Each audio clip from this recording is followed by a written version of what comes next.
Alright, don't know if this is working or not. Leave it to me to not understand how a silly little camera works.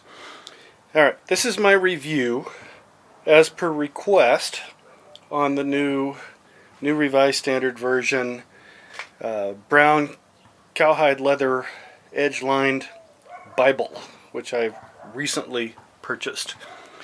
This case, as all the Cambridge Bibles are, is quite beautiful. It's a clamshell type case. It doesn't want to come apart very easily, so I pre-unboxed the Bible instead of trying to show you later. The ribbons, I'm not too worried. Some people have complained about the ribbons being not too wonderful.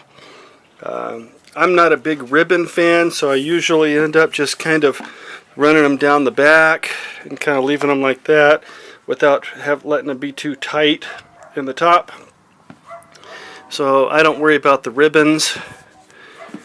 I just kind of like the Bible. So I'm a New Revised Standard Version enthusiast, so I've been kind of waiting for a nice New Revised Standard Version in a quality setting to come along.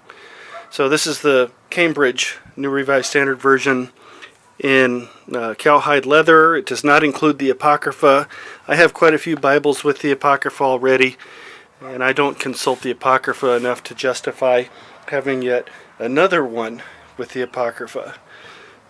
So the edge of this cover, as you can see, is sewn along the edge rather than glued. I don't have a problem with that. I think it's rather pretty. The corner work is really nice, and again it's sewn right around the outside there, holding everything together. It's lined, which means it has another piece of leather on the inside of the cover. Instead of paper, there's something else on the inside. In this case, it's leather that's sandwiched there together with the outside of the Bible to hold it together. It's just sort of the setting on how it's put in together. I was kind of fascinated with the way this looks on the end. I don't know if you can see it very well, but the way these end pages are attached, the way they're attached here, they're attached to the inner lining of this Bible. It looks kind of surprising from the end, but I don't disapprove. It's just the way they attached it. It looks nice. It's kind of it's good work. I don't have any problems with that. I like the cover design. It's not overly flashy or sparkly, but it does tell us that it's a New Revised Standard. Well, it actually just says it's a Bible, but it has the familiar New Revised Standard Version logo there. Here's a view of what it looks like on the end. Kind of a copper colored lettering there. So I like it, and I do plan to use it. One of the issues that I've always had with Cambridge Bibles is that the text seems to go down into the gutter too far. And that might be a problem with a brand new Bible, but with a little use it'll lay a little flatter, and I do intend to use it.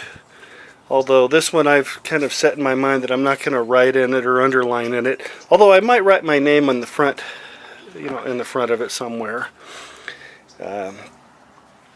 So that's really about all there is to look at. It's not a red letter edition, and I'm not a big fan of red letter editions either. So I figure the color of the text is not inspired.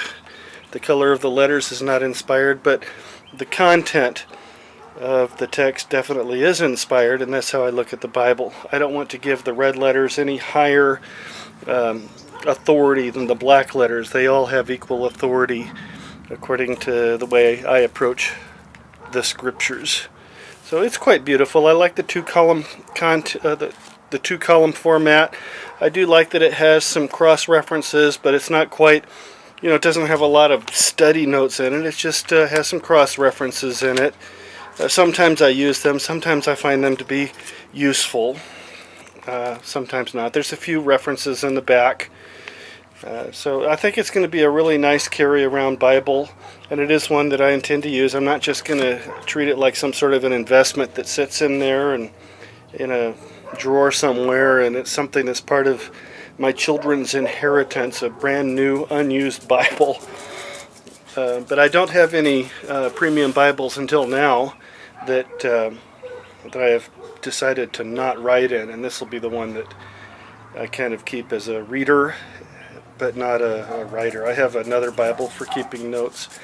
I think that's about it. I do kind of have an issue. I don't know if you can see, but where a brand new Bible, they pull these ribbons down pretty tight through the pages, and they leave little gaps there in the top of the page there where they pull it down. I wish they wouldn't do that. I'll live with it. I still like it. And I'm still a happy camper with this particular Bible. It is really close to serving my particular interest in having a carry-around Bible.